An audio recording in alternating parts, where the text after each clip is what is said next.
देखिए, हरियाणा के दंगा फाइल से क्लियर है कि पूरी साजिश के तहत दंगे को भड़काया गया था।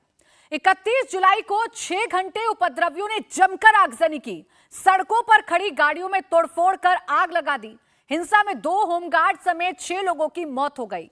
लेकिन सवाल यह है कि जब पहले से ही दंगे की तैयारी थी, दोनों तरफ से धमकियां दी जा रही थी, तो पुलिस ने एक्शन क्यों नहीं लिया? यात्रा के दौरान पुलिस ने कड़े इंतजाम क्यों नहीं किए? 6 घंटे तांडव चलता रहा भीड़ का। इस 6 घंटे में 6 बड़ी चूक हुई हैं। क्या है वो चूक, मैं आपको बताती हूं।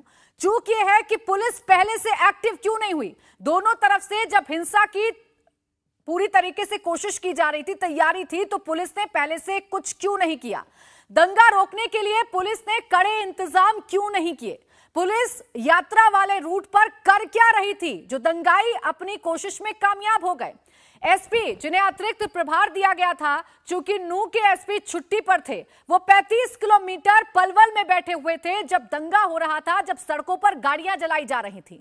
साइबर सेल पहले से एक्टिव क्यों नहीं हुआ? सोशल मीडिया के जरिए एक दूसरे को धमकी दी जा रही थी, बाकायदा वीडियो जारी की जा रही थी, तो साइबर सेल एक्टिव क्यों नहीं हुआ? क्यों नहीं ऐसे लोगों के अकाउंट्स को बंद कर दिया गया? खुफिया विभाग क्या कर रहा था? अगर छतों पर पत्थर इकट्ठा हो रहे थे, अगर पेट्रोल बम बनाए जा रहे थे, अगर भीड़ को सुनियोजित तरीके से अलग अलग स्पॉट पर इकट्ठा किया जा रहा था, उस वक्त खुफिया विभाग कर क्या रहा था? खुफिया विभाग फेल्योर की वजह से इतनी बड़ी घटना हो गई, तो 6 घंटे मेवात में सब कुछ होता रहा, 6 घंटे उत्पात मचाते रहे, और इस 6 घंटे की 6 सबसे बड़ी चूक आपके सामने है। दोनों तरफ से हिंसा की पूरी तैयारी थी, लेकिन पुलिस पहले से एक्टिव नहीं हुई, साइबर सेल एक्टिव नहीं हुआ, खुफिया विभाग एक्टिव नहीं हुआ। सबसे बड़ी बात जिस पर जिले की जिम्मेदारी थी, यानी एसपी जिनको अतिरिक्त प्रभार दिया गया था, वो पलवल में बैठे रहे, 35 किलोमीटर दूर बैठे रहे और वहीं से सब कुछ कंट्रोल करने का दावा करते रहे। अब आप समझिए कि हरियाणा के नूह में हिंसा की आग एक दिन पहले ही सोशल मीडिया पर सुलगने लगी थी, इसीलिए इसे साइबर सेल का फेल्योर कहा जा रहा है। राजस्थान के जुनैद नासिर हत्याकांड में वांटेड मोनू मानेसर ने एक वीडियो जारी किया था और कहा था कि वो नूह यात्रा में शामिल होगा, जिसे पुलिस और दूसरे पक्ष के लिए चैलेंज माना गया। मोनू का यह वीडियो तनवीर नाम के शख्स ने सोशल मीडिया पर वायरल किया था। ऐसे में पुलिस का यह दावा है कि इस वीडियो के आधार पर दोनों पक्षों को बैठाकर शांति की बात करवाई गई थी, लेकिन उसके बावजूद दंगा कैसे भड़क गया, यह सबसे बड़ा सवाल है। 7/2023 दिन सोमवार को मेवात ब्रजमंडल यात्रा है। सभी भाई बढ़ चढ़कर हिस्सा ले और बढ़ चढ़कर मेवात के सभी मंदिरों में जाएं, तो ज्यादा से ज्यादा संख्या में सभी भाई जाएं। हम खुद यात्रा में शामिल रहेंगे और हमारी पूरी टीम यात्रा में शामिल रहेगी। तो सभी भाई जोरों शोरों से गौ माता का नाम लेकर, प्रभु श्री राम का नाम लेकर और मेवात यात्रा में बढ़ चढ़कर हिस्सा ले। जय गौ माता, जय श्री राम, जय सभी भाइयों की जय हो, जय हो, जय। इस वीडियो पर पुलिस की सफाई यह है कि इस वीडियो के आधार पर दोनों पक्षों को साथ में बिठा लिया गया था। पुलिस का कहना यह भी है कि यात्रा के दौरान भी कुछ भड़काऊ पोस्ट डाले गए, जिसकी वजह से भीड़ सड़कों पर आई और दोनों पक्ष आमने सामने आ गए। मोनू ने ये जब वीडियो सोशल मीडिया पर डाली, इसका जवाब कैसे दिया गया, क्यों पुलिस आंख बंद करके बैठी रही, ये इन तस्वीरों से साफ हो जाएगा। साबिर खान नाम के एक शख्स ने सड़क पर सिलेंडर रखे हुए थे, मोनू को धमकी दी थी कि अगर वो मेवात आया तो उसकी लाश तक नहीं मिलेगी। और आज तो ऐसे उड़ाएंगे तो तेरी जिंदगी में लाश आ जाए, गारंटी। ये सिलेंडर धरा है, सरकार भी सुन लिया भाई, रोड पे ठीक है ना। और सैकुल भाई को इंसाफ मिलना चाहिए। बस सरकार होश माजा और नासिर जुनैद को भी हमने इंसाफ चाहिए, ठीक है ना। पुलिसकर्मियों के अगर तैनात होने का दावा है, तो पुलिसकर्मियों की नजर इन वीडियो पर क्यों नहीं पड़ी, इन वीडियो बनाने वाले लोगों पर क्यों नहीं पड़ी? अगर इन्हें वक्त रहते पकड़ लिया जाता तो शायद इतना बड़ा दंगा नहीं होता, क्योंकि सिर्फ एक वीडियो नहीं बल्कि कई वीडियो सोशल मीडिया पर डाली गई थी। आरिफ नाम का एक शख्स मोनू को नूह आने का चैलेंज दे रहा है, समुदाय को इकट्ठा करने की बात कर रहा है। कई और लोग भड़काऊ पोस्ट कर रहे थे, हिंसा की बात कर रहे थे, लेकिन इसकी कानों कान खबर साइबर सेल को नहीं होती है, LIU को नहीं होती है। कि मोनू दोबारा मेवात मारो, बताओ मोनू आपके तेरे सिस्टम में हो और ना तो तुम्हें दम है ना कल आई जवा में काई में नूह में अगर तू तो। और भाई मेवातियों एक चीज कह रहा हूं, अभी तो नासिर जुनैद की आग ठंडी ना हुई, सैकुल मार दियो गयो, बाकी भी आग ठंडी ना हुई, फिर यू आ रहा भाई अब। और मोनू जाद ने मेमन का हत्या लग को तेरे बखेड़े हला देंगे सट्टे टैग। तो ये तस्वीर आपके सामने रखना इसलिए जरूरी है ताकि आप इन तस्वीरों के जरिए ये समझ पाएं कि कैसे नूह को जलाने की कोशिश की गई और अगर वक्त रहते इन तस्वीरों पर निगाह पड़ जाती तो इस दंगे को रोका जा सकता था। मोनू मानेसर के वीडियो को एक और यूजर ने पोस्ट कर देख लेने की धमकी दी थी और ये बताया गया था इस पोस्ट के जरिए कि मोनू मानेसर अगर आता है, इस यात्रा में शामिल होता है तो फिर नूह में इस यात्रा को टारगेट किया जाएगा, हिंसा भड़काई जाएगी और कुछ वैसा ही हुआ जैसा पोस्ट के जरिए लगातार बताया जा रहा था, जैसे पोस्ट के जरिए लगातार धमकी दी जा रही थी। 31 जुलाई को जैसे ही ब्रजमंडल यात्रा निकलनी शुरू हुई वैसे ही लोग सड़कों पर आ गए, पुलिस को टारगेट किया गया और इस यात्रा को भी टारगेट किया गया। सोशल मीडिया पर वीडियो पोस्ट कर एक शख्स लोगों को भड़काता भी दिखा। वीडियो में वो ये कह रहा है कि शोभा यात्रा पर रूट पर उसकी 24 घंटे ड्यूटी है। पूरा संरक्षण रहेगा।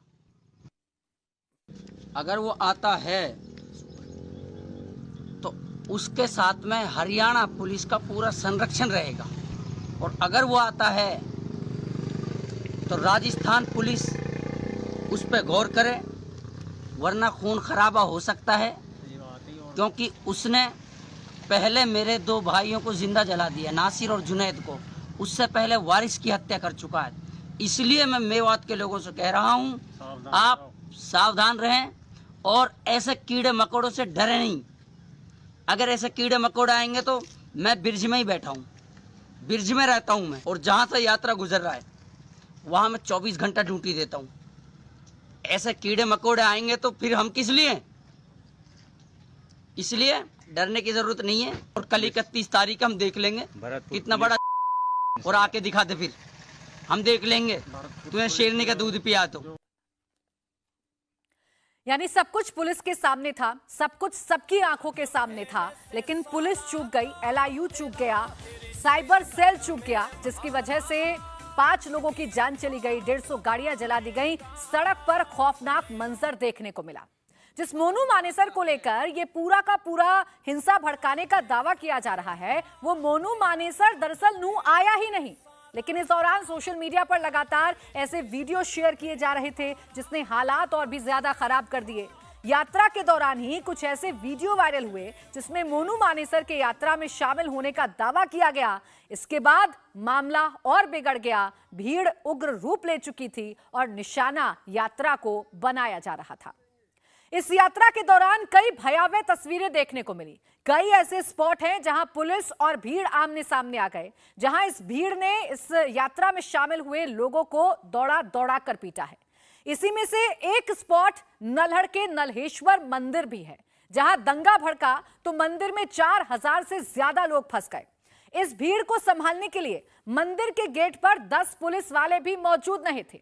एक तरफ एसपी का दावा है कि 900 पुलिस कर्मियों को तैनात किया गया था ताकि इस यात्रा को सुरक्षित तरीके से, शांतिपूर्ण तरीके से निकाला जाए, लेकिन जब हालात बिगड़े, लोग भागकर मंदिर में आकर छिप गए, उस वक्त मंदिर के गेट पर इस भीड़ को संभालने के लिए 10 पुलिसकर्मी भी तैनात नहीं थे। मंदिर में फंसे लोगों ने यह खुद बताया कि उपद्रव के दौरान मंदिर के अंदर भी गिने चुने पुलिसकर्मी थे। दंगे भड़का तो आगे निकली यात्रा के लोग वापस मंदिर की तरफ भागे, लेकिन यहां पुलिसकर्मी वापस नहीं आए। पुलिसकर्मी यहां पर स्थिति को संभाल नहीं पा रहे थे। हां, वो फोन पर अधिकारियों से मदद जरूर मांग रहे थे, मदद मांगी गई, लेकिन कई घंटे बाद मौके पर फोर्स पहुंची, जिसके बाद 4000 लोगों को इस मंदिर से बाहर निकाला गया। इस मंदिर पर लगातार फायरिंग की जा रही थी, लोग अंदर डरे हुए थे, सहमे हुए थे। नलड़ के जिस मंदिर पर उपद्रवियों ने हमला किया, जहां करीब 4000 लोग फंसे हुए थे, उसकी डेमोग्राफी आपको समझाती हूं। आपको समझ में आएगा कि इस मंदिर में फंसे हुए लोगों पर उस वक्त क्या बीत रही होगी और इस मंदिर के हालात क्यों भयावह हो गए होंगे। दरअसल ये मंदिर अरावली के तलहटी में बसा हुआ है।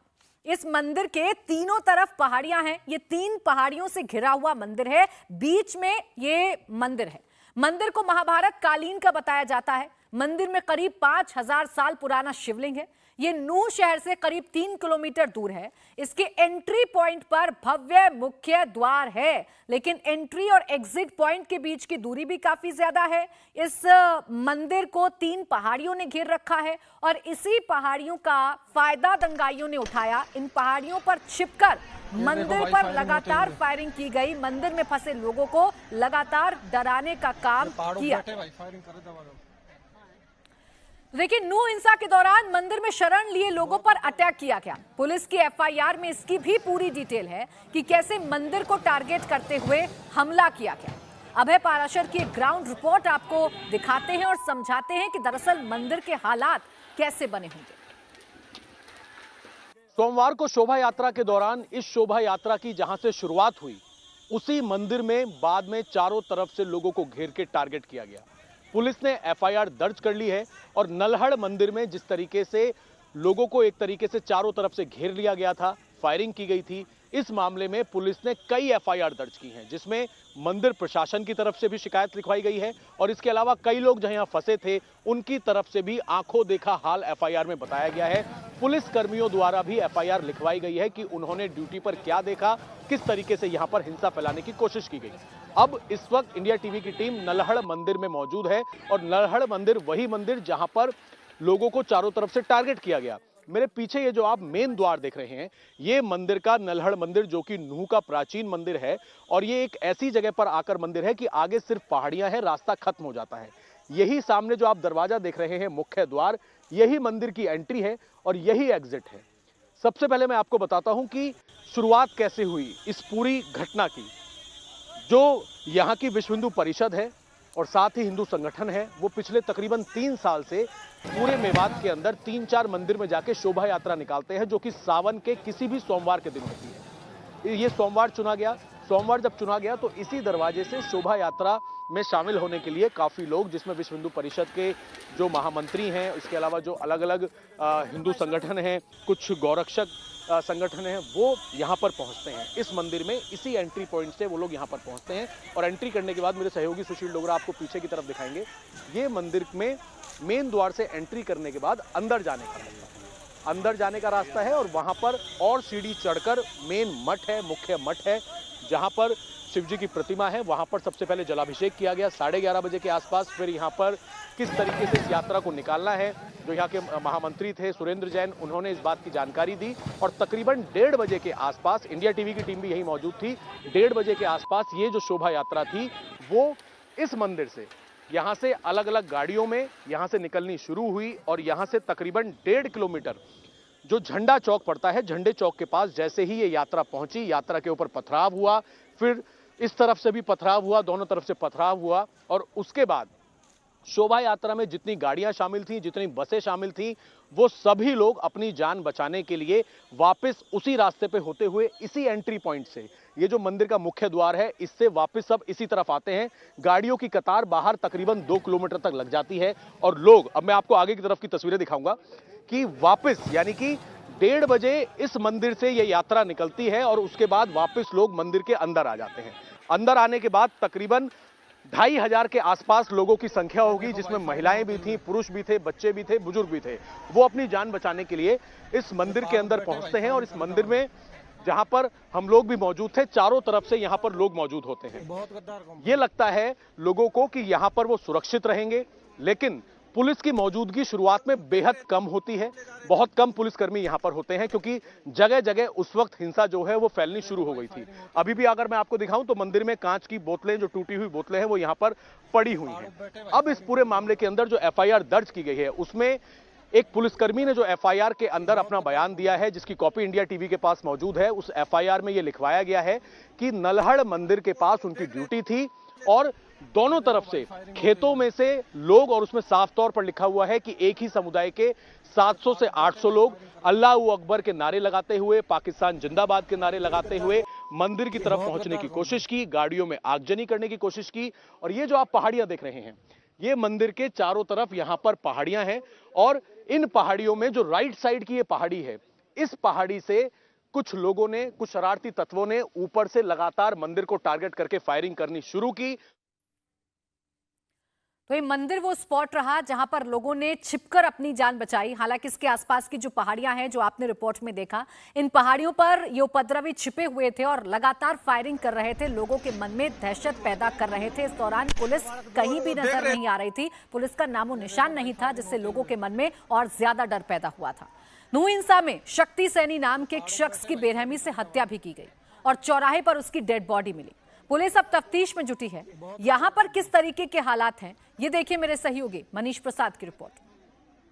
बादस गांव से 1 किलोमीटर दूर ये आइस फैक्ट्री के ठीक सामने की तरफ शक्ति सैनी की डेड बॉडी मिली। 3 से 4 घंटे तक शक्ति सैनी से किसी का संपर्क नहीं था, फोन स्विच ऑफ हो चुका था। जो चश्मदीद हैं उनके मुताबिक शक्ति सैनी गुरुकुल पहुंचा और फिर उसके बाद वो कहां गया इसका अता पता किसी को नहीं था। जानकारी इस बात की मिली प्राइमा फेसी कि ये रोड जो कि भटकली चौक, जहां पर शोएब रेस्टोरेंट और स्वीट शॉप है, जहां पर शक्ति सैनी काम करता था, ये रास्ता वहां की तरफ जाता है। ठीक इसी जगह पर नकाबपोश लोगों ने इस जंगल की तरफ ले जाकर शक्ति सैनी के साथ मारपीट की। मारपीट करने के साथ डंडों से मारा, उसकी बॉडी पे कट था, पैर टूटा हुआ था, हाथ पर चोट थी और मल्टीपल इंजरी के साथ उसकी डेड बॉडी को ठीक इसी जगह पर फेंक दिया गया था। बॉडी को फेंकने के बाद सबसे बड़ी बात थी पहचान की। यहां से आलिया हॉस्पिटल ले जाया गया। डॉक्टर्स ने वहां से जानकारी दी कि यहां से मिली हुई बॉडी शक्ति सैनी की है और पुलिस रिपोर्ट के मुताबिक अब इस पूरे मामले की जांच की जा रही है कि कौन वो नकाबपोश थे जिन्होंने शक्ति सैनी की बर्बरता के साथ हत्या की।